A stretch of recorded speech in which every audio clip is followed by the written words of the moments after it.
पनवेल महानगरपालिकेचे माजी विरोधी पक्षनेते आणि शेतकरी कामगार पक्षाचे धडाडीचे नेतृत्व अरविंद पुंडलिक म्हात्रे यांची महाराष्ट्र आरसा न्यूजच्या टीमने नुकतीच सदिच्छा भेट घेतली आहे। या भेटीचे मुख्य आकर्षण म्हणजे राजकीय क्षेत्रातील अनुभवी व्यक्तिमत्व आणि प्रसार माध्यमे यांच्यातील सुसंवाद। यावेळी महाराष्ट्राचा आरसा न्यूजचे संपादक सोमनाथ खिलारे यांनी म्हात्रे यांचे पुष्पगुच्छ देऊन स्वागत केले।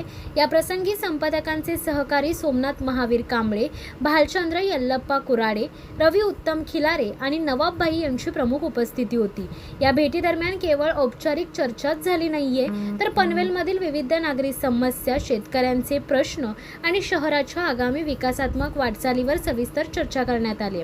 अरविंद म्हात्रे यांनी यावेळी लोकप्रतिनिधी म्हणून काम करताना येणारे अनुभव शेअर केलेत, तर सोमनाथ खिलारे यांनी महाराष्ट्राचा आरसाच्या माध्यमातून जनसामान्यांचे प्रश्न प्रशासनापर्यंत पोहोचवण्याचा मानस व्यक्त केलाय।